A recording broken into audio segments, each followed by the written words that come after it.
Good morning বন্ধুরা, সবাই কেমন আছেন? আজ আমি আপনাদের দেখাবো কিভাবে পাগদা চিংড়ি মাছের মালাইকারি বানানো যায়।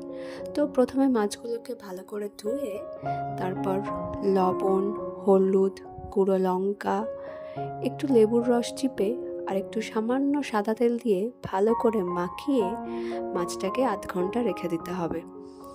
আর আধ ঘন্টা রাখার পর ভেজে নিতে হবে। তো এইদিকে চলছে নারকেল কোড়া, ওই নারকেল কোড়া দিয়েই আজকে মালাইকারিটা রান্না হবে। তো মাছগুলোকে আমি আধ ঘন্টা পর ভেজে নেওয়া শুরু করলাম। আর সব মাছগুলোকে আস্তে আস্তে লো ফ্লেমে ভাজতে হবে। খুব বেশি ভাজলে হবে না, হালকা ভাজতে হবে। এই দেখুন মাছগুলো আমার ভাজা হয়ে গেছে।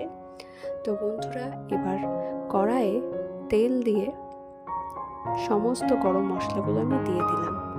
তো মশলাগুলো একটু নেড়ে চেড়ে পেঁয়াজ কুচি, সাথে একটু পেঁয়াজ বাটা, আদা রসুন বাটা দিয়ে দিলাম।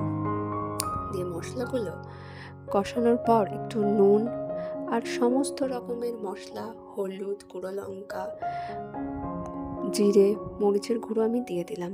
তারপর ভালো করে নেড়ে চেড়ে আমি মশলাটা কষিয়ে নিলাম।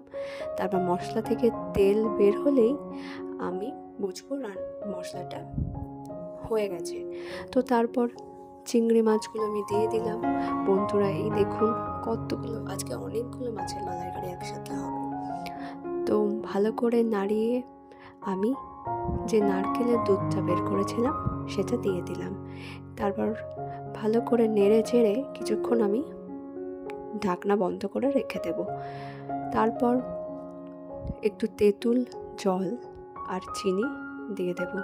বন্ধুরা, আরও কিছুক্ষণ নাড়াচাড়া করে নিলেই হয়ে যাবে বাগদা মাছের মালাইকারি। লাস্টে একটু স্বাদ মতো ঘি আর চিনি দিয়ে দিলাম। এই দেখুন কি সুন্দর হয়েছে। বন্ধুরা, ভিডিও ভালো লেগে থাকলে চ্যানেলটিকে সাবস্ক্রাইব করে দেবেন।